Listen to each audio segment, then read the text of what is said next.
All right, buddy. It's the People's Pundit and Roro show today. All right, let me share this out. I don't know where we got that name from, but Roro, but we love it as always. And a little guy, I think I spent maybe an hour with Laura today, and I anticipated that being a little bit crazy. And I wanted to do the show earlier during normal time, but I knew that we were not going to be able to see each other very long today. She might pop in here for a second, and she wanted to come in and say hi, but there's so much going on with the kids and everything, and with work that unfortunately, we're gonna have to. And it happens to us a lot. I guess that's what happens after 20 years. You got to find time for each other. And in all honesty, probably have to do it over the weekend or something like that. That's just sad reality, but it is the reality. So we're going to do this little funny bit today, and then I'm going to try to get ready before she is available because I'm not. I've been just kind of working, doing my thing. And let me post this stuff all up there and we'll get cooking. I know this is going to be a little controversial. We're going to start to do these little things. I like it. I like the idea a lot. And speaking of Laura, this was her idea.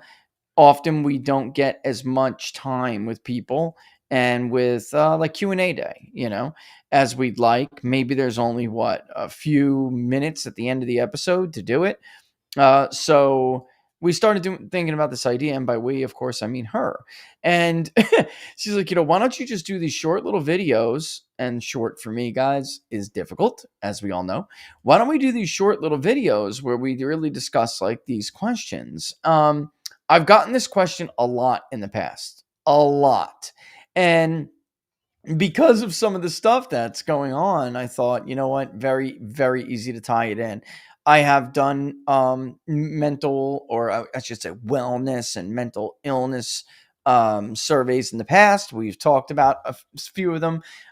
Gallup has done it a lot longer than me, right? And now Mark Mitchell with his funny ass, he'll poll anything. This guy, I love it. This is why this is why we're in the ghetto, the polling ghetto with the media, which is perfectly fine with us, of course, because we are now the ones who are going to start to tell people who is and who is not really credible in this industry. So we'll poll whatever the hell we want. As far as I know, we're the only ones who did this during the pandemic to especially show that this was a very serious problem when it comes to look, the pandemic policy in general, but certainly among certain people. So we are going to ask the question today, folks. Is it true? Is it true that liberals are, in fact, more mentally unstable than Democrats? I know. I mean, liberals are more mentally unstable than Republicans. Excuse me, or even conservatives in general. And I think I want to start somewhere because we've had these conversations in the past where we discussed election outcomes and how people react to election outcomes. All right, and thank you, by the way, to all you who wished us a happy anniversary. That's really cool of you. We had done quite a few hours before the election really concerned. The state of mind for Democrats may be such, and the lying of the legacy media. These things combined together were like being mixed up in the lab, right? Like a social bomb about to go off. And we were very concerned that liberals were being led down the primrose path again, like we saw in 2016 and other times. I watched a grown man cry because Andrew Gillum was defeated by Ron DeSantis. He was told by CNN that Andrew Gillum was ahead in that race by 12 points. Of course, he was never ahead by 12 points, although at one point he was ahead for the short time being in the spring of that survey. There have been no doubt for as long going back, let's call it the 60s counterculture movement, where there have been displays, incidents, let's call it, for all of the talk about the January 6th so-called insurrection. Chuck Schumer, interaction. All I can think about. I mean, that guy's got to know what an interaction is. For all the talk of that, the real attacks on the Capitol in the past have been perpetrated by leftists. Of course, attempted assassination against presidents, liberals. Successful assassinations against presidents, liberals. Abraham Lincoln, John Wilkes Booth was a Democrat. McKinley, anarchist, a left-wing Italian anarchist, a crazy left-wing nut job.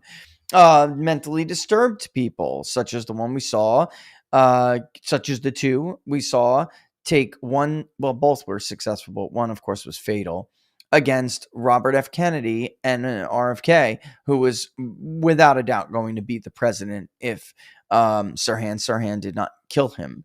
And then, of course, we saw with Ronald Reagan, and he ended up in a mental hospital for years until other liberals decided to remove him. Now, I'm not here saying that there is only mental illness on the left. Not in the least. I am one of the biggest skeptics of the right, or biggest critics of the right, or certain right-wing institutions, including in one we're going to talk about now. That certainly I've seen my fair share of mentally ill people on the right, folks. But I'm saying when it comes to politically connected mental illness, and there is data to back this up. This is absolutely true. And I'm sorry, but it is. I know this is going to, oh my God, the People's Pundit said Democrats are mentally ill and Republicans are not. No, that's not what I'm saying. But I am saying this. There is more mental illness on the left, and it's been documented by Gallup, myself, now Rasmussen, and many others for many years. All right. Let's just watch a display. And I'm going to tell you after the video. It's 21 seconds. The other one's a little bit longer. I'm going to play. I'm going to tell you after the video what is going on here. All right? All right. And then we'll get into some of the polling. Fuck you, Pete. Fucking Nazis. In housing! In climate justice! Fuckers. Get the fuck Out of my city!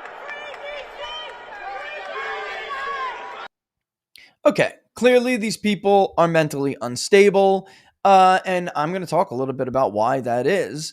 The facts here of this particular situation are as follows. These are fanatic leftists, unstable in the dome piece, harnessed as political power by the Democratic Party and their press machine, which is legacy media. That's their communications department, along with the administrative, otherwise known as deep state, perhaps the blob, military-industrial complex, right? Big pharma, all of them, right? And they're yelling at Pete Hegseth, the Secretary of Defense. You just keep walking, Pete, with your head held high. JD, right? Or excuse me, Mr. Vice President, who deserve to be applauded, actually, because they are walking to the microphone to go discuss the dramatic decline in the crime rate in the District of Columbia since Donald Trump effectively said, I'm taking this over. For those of you who don't know, Donald Trump basically said, I cannot allow people to be harmed in this city anymore. It's totally out of control. The place has been a cesspool. It's a shithole. All right. And since the federal government has taken action, there has been dramatic declines in violent crime, guys. 30% declines in violent crime, depending on what you're categorizing. And I actually go over some of the specifics, but that's not the point of the show today. The point of the show is that it's working, all right? And because they are simply deranged and they have been programmed, and it's said by the media, to believe that Trump is a fascist and they're all fascists, they're acting out because they have nothing here. Let me move the microphone. They have nothing right here. All right, we're going to see this. I'm going to actually show you. Then you can get pissed all you want at me, and you can yell in the chats, and in a second I'm going to be happy to look at that. But the fact of the matter is, this is the result of the Gallup Mental Health and Wellness Survey that they have been conducting forever, and this has been the truth for a very long time.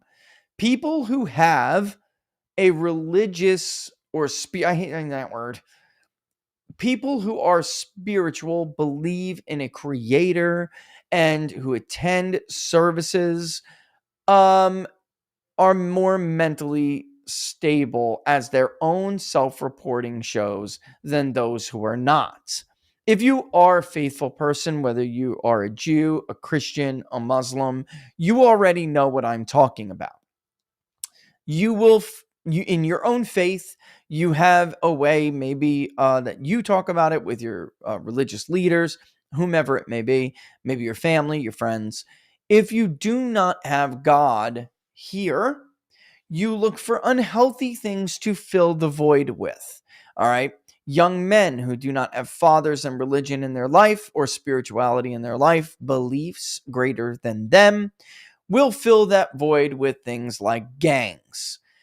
People who are susceptible, myself, who are, maybe they have a genetic disposition towards addiction, they will fill that with horrible behaviors like drugs and alcohol. When you go to AA or you go to NA, all right, what would be the first thing they tell you? Since 50% of the people in my chat either know someone or have a family member who suffer from addiction, what have they told you if you bother to ask them?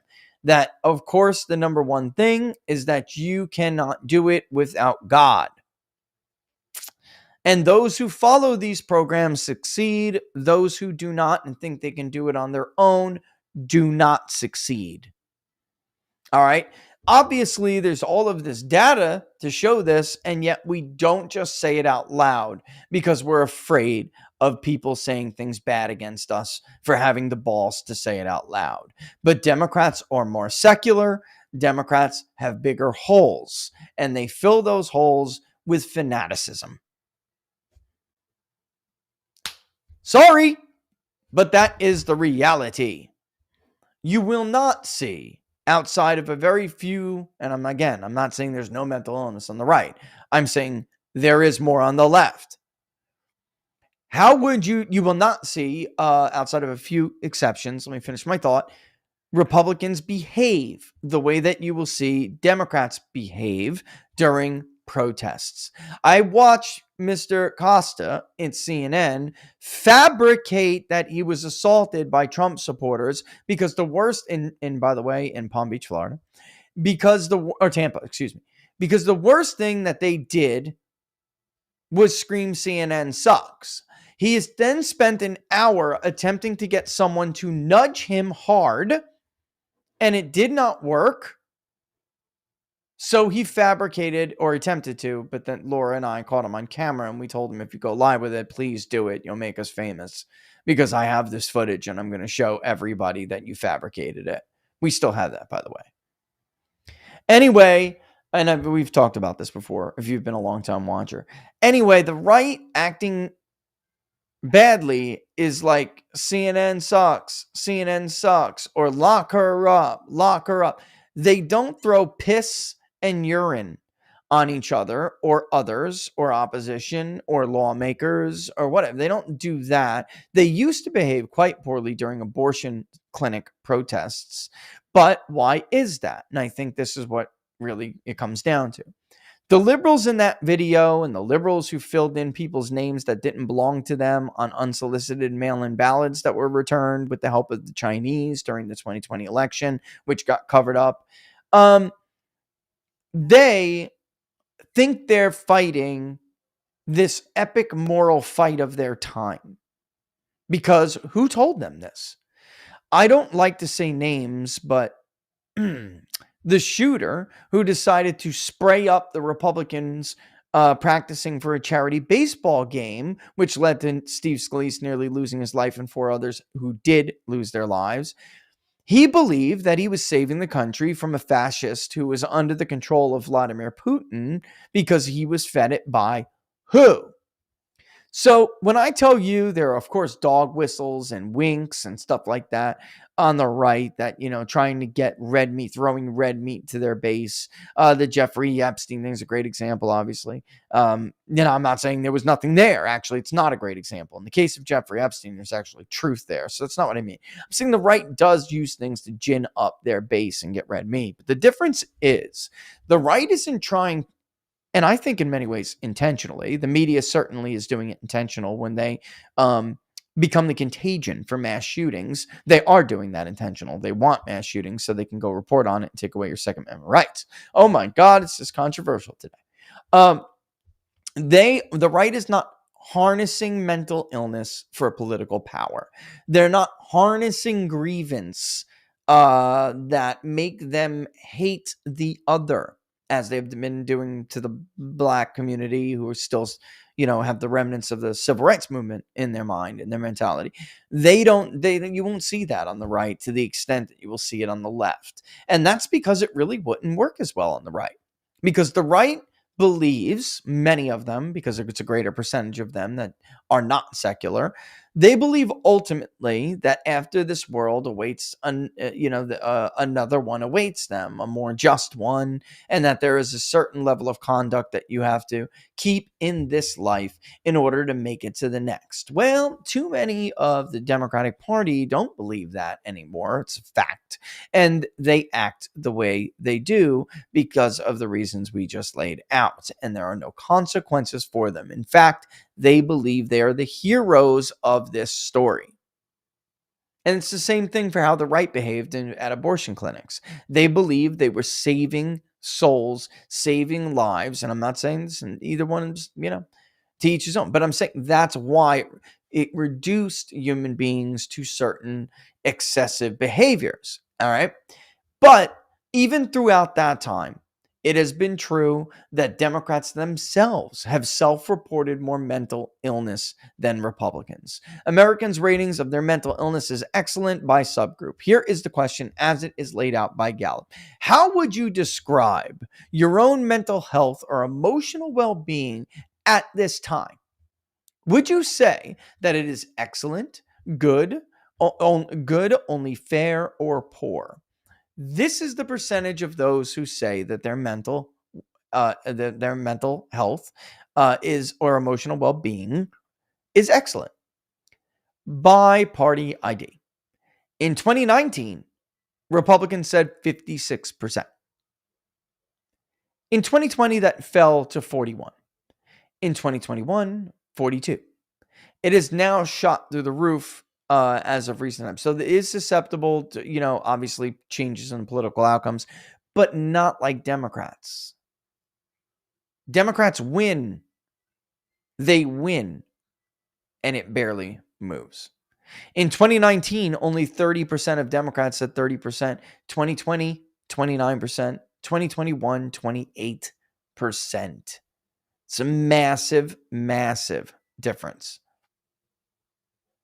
They also do, of course, they're also susceptible to it. But the fact of the matter is, there is a steady lag. I'm trying to think of it with the rest of the population regarding the percentage of Democrats who say that their mental health is all right, is excellent. So with that in mind, I'm going to play this. And remember, this is a quick question, right? So we're not going to be doing this for long, and I don't know how much time I have here. I'm sure I'll figure out sooner than later. I got to get dressed here. Bear with me. This is a little bit longer of a clip because I want to play the majority of the segment. Okay? Here is Mark Mitchell, the chief pollster of Rasmussen Reports. I'm with my buddy Steve Gruber today. All right? And he conducted a poll very similar to the one I just read to you. And here's what he found. In a recent poll by Rasmussen, numbers show that 43% of 18 to 39-year-olds that consider themselves liberals also say they've been diagnosed with a mental illness. Ooh. It's nothing new to any of us, of course. I know that might sound harsh, but it's the truth. And they're self-identifying, apparently. Let's see. Gender dysphoria, furries, people identifying as animals, yelling outbursts, bipolar fits. Hold on. So important that they are self-identifying. In a recent poll by Rasmussen, Numbers show I that can't forward. 43% of Well, 18 to My bad. 39-year-olds that consider themselves liberals also say they've been diagnosed with a mental illness. Ooh. It's nothing new to any of us, of course. I know that might sound harsh, but it's the truth. And they're self-identifying, apparently. Let's see. Gender dysphoria. That's a valuable point. Furries. That's People why I dressing, brought that up, identifying as Ollie. animals. Yelling outbursts. Bipolar fits. So much more. And just the general screaming and carrying on. Now, 43% said they have a mental illness, and honestly, maybe a chunk of the 57% are just in denial. I'm not sure. Here to sort it out with me and discuss those numbers, head pollster at Rasmussen Yes. reports, Mark Mitchell. Mark, nice to see you. I don't think anybody's surprised Higher by what power. they've seen here today. 43%. And this is people that self-identify. Raise their hand, yeah, I got a problem. So maybe there's some more in there that didn't raise their hand and admit it. Thanks for being here. This is pretty shocking, isn't it? Yeah, or like you said, people who haven't seek diagnosis, like I'm a furry. That's messed up. But I'm not going to go get my doctor to tell me that that's a mental condition. Yeah, this is the kind of yeoman's work that we do that's not election, because I'm concerned about voters and I'm concerned about the state of the country. And as we've talked about on your show, we're in really rapidly approaching territory where we're coming into the end of the fourth turning. Everything's falling apart. Trust in institutions is shot. Basically, every institution right now is a shill for the status quo, for the rich and powerful and crony capitalists connected. And this is one of those things where it's like, okay, well, we have Trump now. He got in on a mandate. He should be fixing things. But if you look back, there's actually a heck of a lot he's not going to be able to fix. And so we're in for a pretty bumpy next decade or two as society figures out how to sort this one.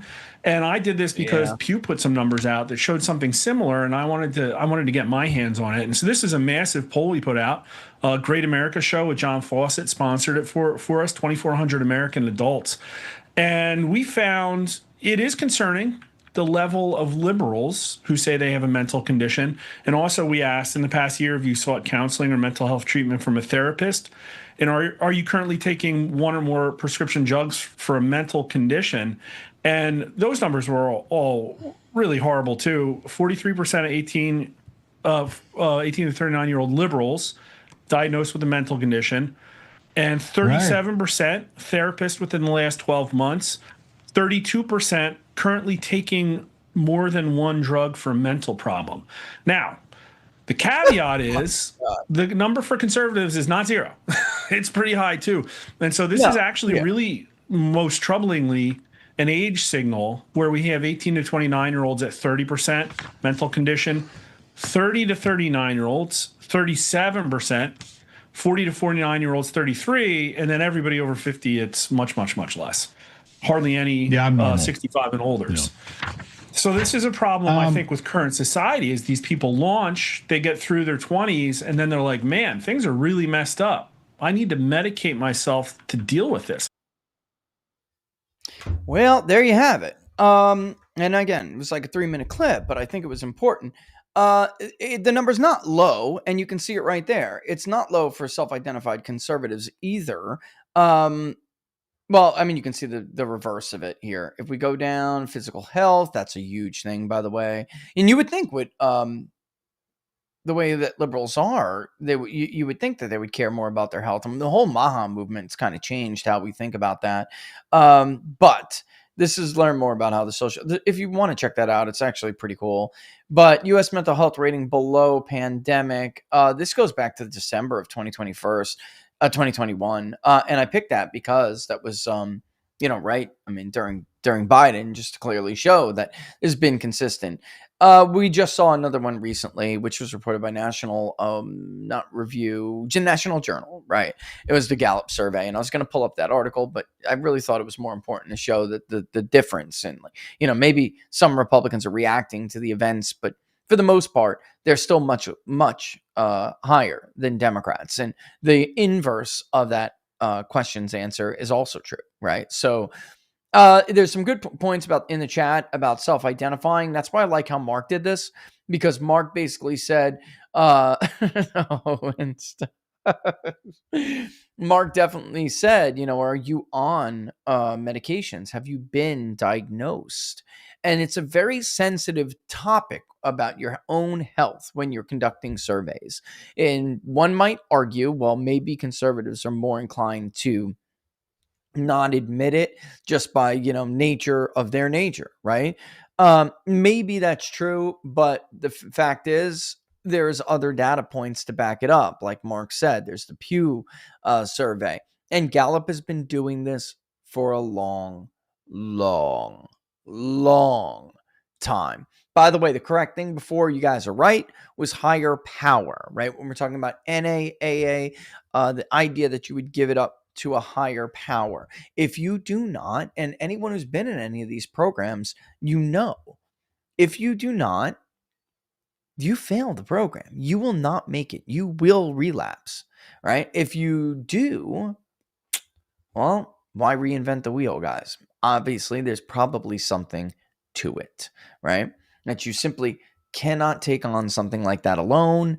And, it is a matter of getting healthy, with the help of a higher power.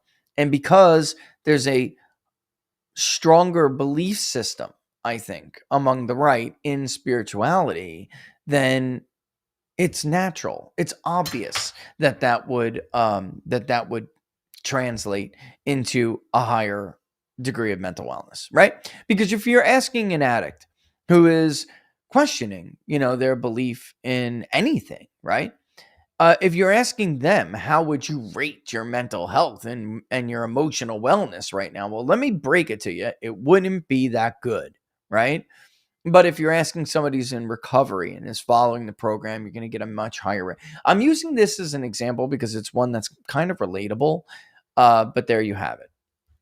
I'm not, look, I'm going to go ahead when we talk about furries and then transgender and all of this. That's just something else. Most Americans believe that transgenderism is not a civil rights movement. It is a mental health issue. And perhaps, and we've talked about this book club, a lot about the fad element, right? There is a social contagion element to transgenderism, furries, all of that. It is not the same as, I don't, it is not the same as even well, I'm not going to say that. I'm not. No, but there's two parts to that, and I'm going to go ahead and take a leap here and assume, even though I probably would have to go and do some digging. It's just that the percentages of people who identify as this as whatever, or let's call them transgenders or whatever it may be. I don't know what maybe long reach. You can clue me in. What is somebody called that identifies as a furry? Like, I don't even know what that is. Delusional? I mean, right? I'm going to go ahead and assume that the secular percentage is going to be much higher with people who do than not. Right? So have you seen many furries in church lately, guys? Do you attend church weekly or monthly or anything? Have you seen many furries sitting in the pews of your church? I don't think so. Right? So there it is. All right. So yeah, I mean, this quick thing, I thought Laura had a great idea, a little 30 minutes, like a little quickie question quickie. We didn't know exactly what to call it yet, but quick question. Sounds good. I was trying to make the quickie thing, but I know someone's going to give me a hard time if I do. So yeah, I mean, I do think my little verdict here is going to be that yes, mental illness is a bigger problem, I think, or at least mental instability is a bigger problem on the left, though it is a massive problem overall. As Mark pointed out, there is evidence that there is an age and a relationship to age here. And we've had these conversations before, especially with like political paranoia. My reason I'm uncomfortable with some of the studies that I've seen so far is that I'm not sure that all forms of paranoia are unwarranted. All forms of anxiety and anxiousness are unwanted or unwarranted. I don't know that you can put generations through things over and over and over and over and it not result in something like that. And there's also some conflicting stuff there. It's like, yes, there is an age relationship. However, when you break it down by age, you will see that one is affecting that relationship. One political side is affecting that relationship a lot more than the other. It's just that that gap is growing more lopsided. And what do I mean by that? If you do 35 and below, just isolate 35 and below, you will see the percentages of those who say that their mental illness is at risk is significantly higher among those who are 18 to 34 years old and Democratic and identify as Democrats or liberal, right? All right. Some of that used to be about money. It is. You can see it there. It's just weird because of how that relationship with money and partisan affiliation works. If you are a wealthy but not educated, a wealthy, pull yourself up by the bootstraps kind of person, voter, and you're in that demographic, you make 200K or more. In this case, it's 100K for Gallup, but you make 200K or more. We can even go there to that subgroup. But you have no education. You're just self-made or something. You're basically the most base Trump supporter out there. So you may be reporting higher levels of mental fitness, but there are a ton of educated and more wealthy people who are not. All right. So healthcare used to be a thing. Gallup used to talk a lot about healthcare. I don't know. I think maybe now it's much, much more complicated than that. That may have been a good track to follow once upon a time, but now I just think there are too many overlapping groups, and the most glaring one is belief systems. Okay. And again, a big part of it is one of them can convince themselves that something very bad, very horrific, mentally unstable, whatever, is actually a just cause to believe in, is actually a just state of mind to have. And that's where we're at. And by the way, I agree with Mark. An election of a man is not going to change that, right? That's a lot of work, and it's going to go a long haul for society. It is not going to be fixed by an election. All right. Before I go, I'm going to answer this. Hello, congratulations. Ideas, not money. You're on locals now? Get out of here. You remember you used to watch on Getter all the time. I thought you were on low. I responded to you, but good. I'm glad you're on locals. Maybe I never officially welcomed you. Maybe that's all it really comes down to. But welcome to locals. I appreciate everybody who watches from everywhere, of course. But locals is just more community-like. And I think you'll probably enjoy it more. Less trolls, more community, more conversation, more sharing, especially personal sharing and stuff like that. It's just, I think, a better venue. Hello, congratulations. What's your secret for a long marriage? Wow. That's such a hard question. But the fact of the matter is, first, again, and why do I feel like I'm Bible thumping today? One of the, I should know this verse by heart, and I don't. But the bottom line is, one of the things that Laura and I took very seriously, even though we are not perfect, nobody is. We have had our own difficult times, every couple will. But one thing that we took very seriously was the idea that a marriage is not just between a man and a woman. A marriage is between a man, a woman, and a higher power, and God. And I'm going to invoke the scripture. When you take two ropes and you braid them, they're stronger. When you take three and you braid them, they're stronger yet. All right. So that has always been big to us. But ultimately, he's not going to come down and help you. You have to do it yourself. And a couple of things. One, you've got to respect each other. Everybody fights, and Laura and I sometimes joke, and we say, you know what? Because we used to fight a lot when we were younger. It's just like cats and dogs, especially as teenagers. If you're not fighting somewhat, then you don't care enough, in a weird way. But you have to have a certain level of respect, and you really have to have a line, and you cannot cross that line. if you really are now a union, would you talk to yourself that way? Do you want to be talked to that way? So there's got to be a basic level of respect there. But more importantly, my wife is my best friend and the person I trust the most in the world. And a lot of people don't have that. And I don't think, let me put it this way, I don't think I ever would have been married. I don't think I ever would have gotten married if I didn't marry Laura because of that very simple factor. And after a while, you know, it matters more than whatever disagreements you may have, right? That's what it comes down to. And you were going to have them. I can't stand the way she does things sometimes, and she can't stand the way I do things. I am a little bit obsessive compulsive, you know, when it comes to certain things. I cannot be that easy, right? But at the same time, you know, she's got her little quirks that drive me crazy. Those are little things, and you have to learn to look past them. Like, you're going to start your morning every day because your wife squeezed the middle of the toothpaste. You're going to start your morning in a fight.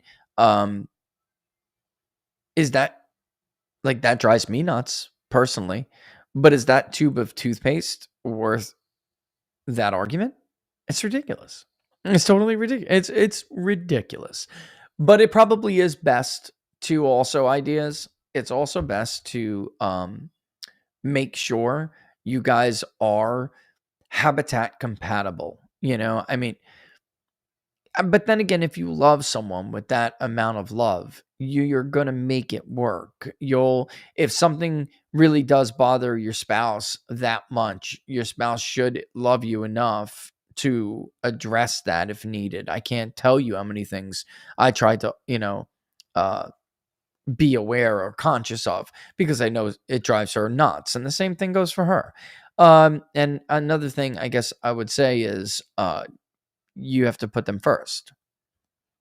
And I know everybody in the new modern liberal, way of thinking, they always, you know, they'll put stuff, a philosophy like that down. We're like, no, you got to take care of you first. You got to take care of you. Well, if you're both taking care of yourselves first and your own needs first, then who's putting the marriage first? Right? Who's putting your love first? Because selfishness can drown out love pretty quick if you let it. And that's not my philosophy. And it's not hers. So there's that. I mean, I could go on and on. I'm certainly not the perfect husband. I try to be a good one. But so I'm not the one who's probably best to sit here and give people advice. But I will say those few things are pretty big. They're off the top of my head. You know? And the next time you do think, if you really, really, really do love someone and there's something very stupid that's hanging you up that you're allowing to drive you nuts, just imagine what your life was going to be like without that person. Can you do that? If you can, then you shouldn't have been married to that person. And I know it's weird, but I guess I'll say this, like, marriage becomes an almost symbiotic like relationship. You know, you almost feel like, especially after this long, not only do you not, want to live, you don't want that life anymore without them. You can't even imagine it.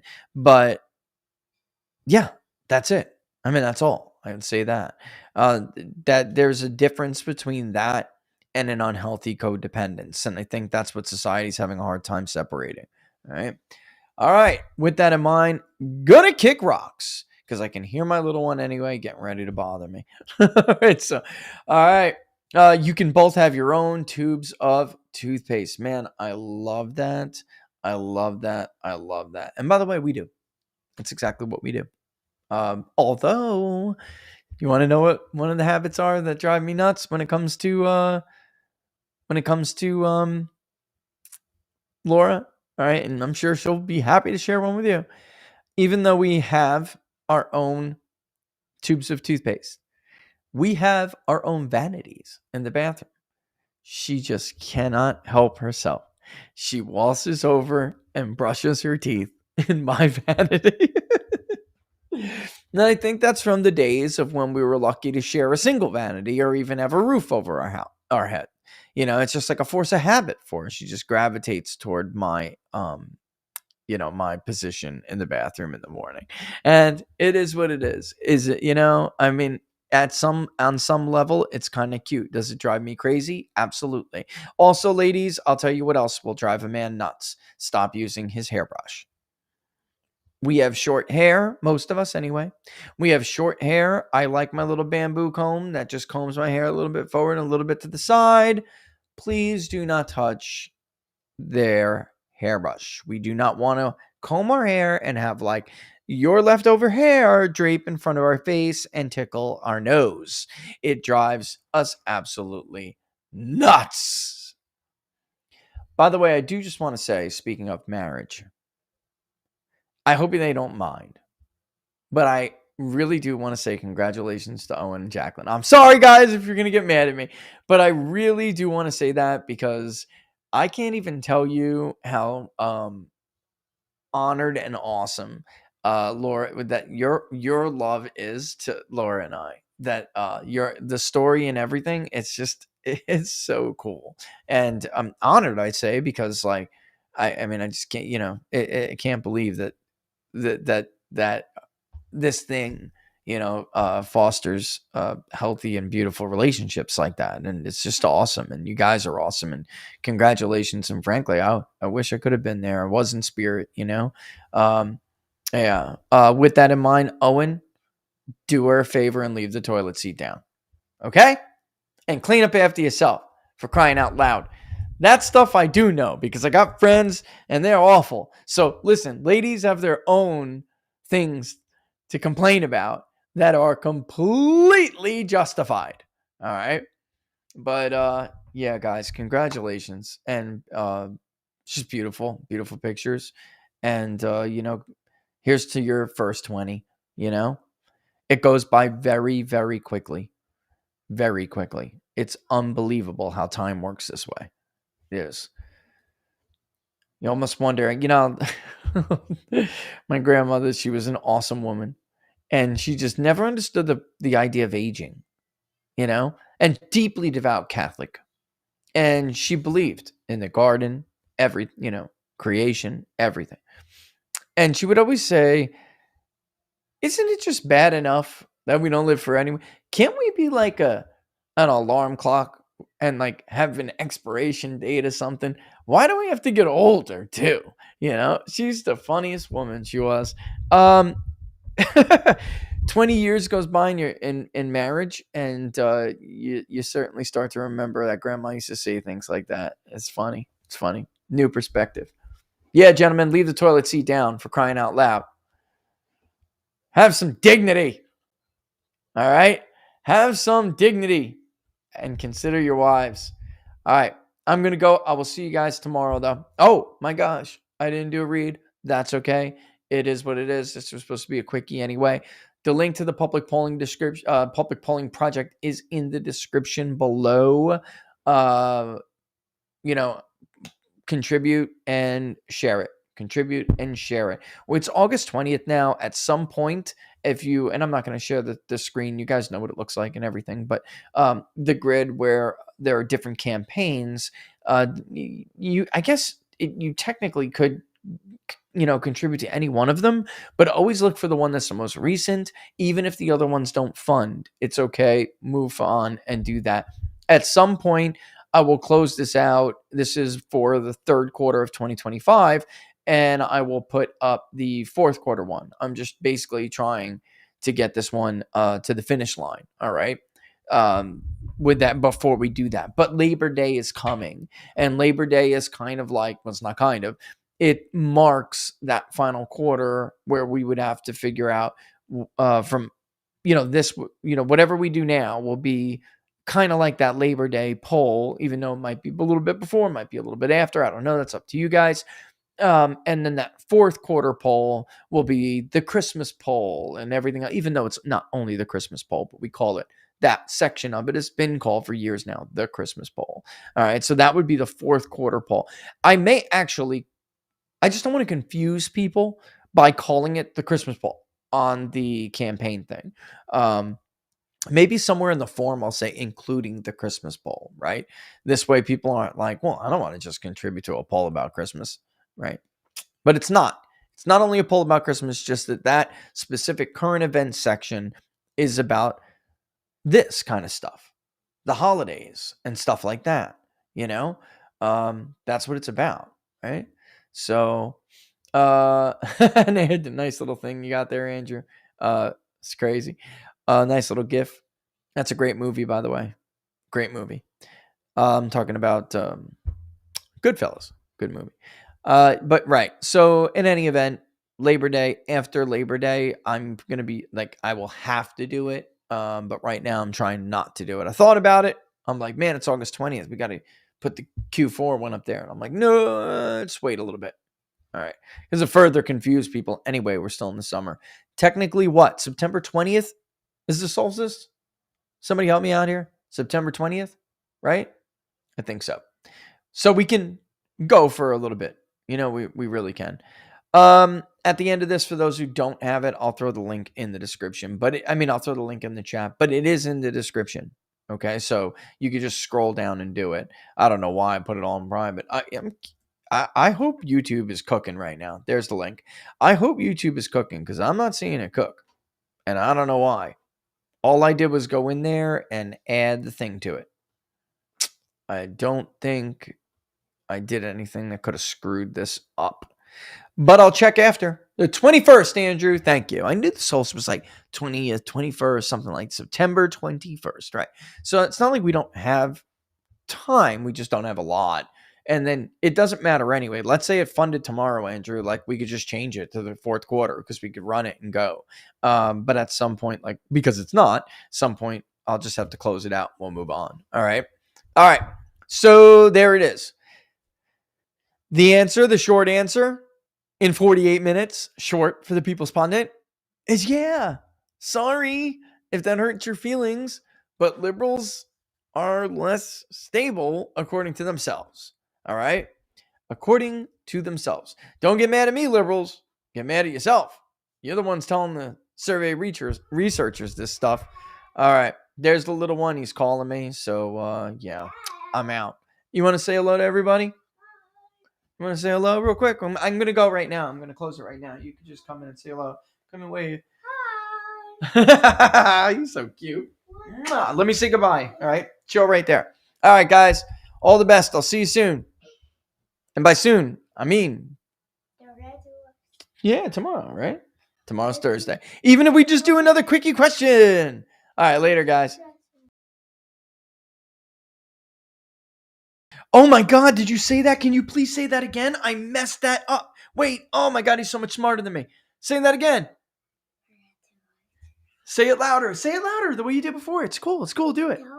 Don't forget to like, subscribe. That's right. Don't forget to like and subscribe. Wow. You want my job? You're so much better at this than me. Love this kid. That's right. If you like the videos, don't forget to like and subscribe. All the best, guys. I'll see you soon. What a bright kid.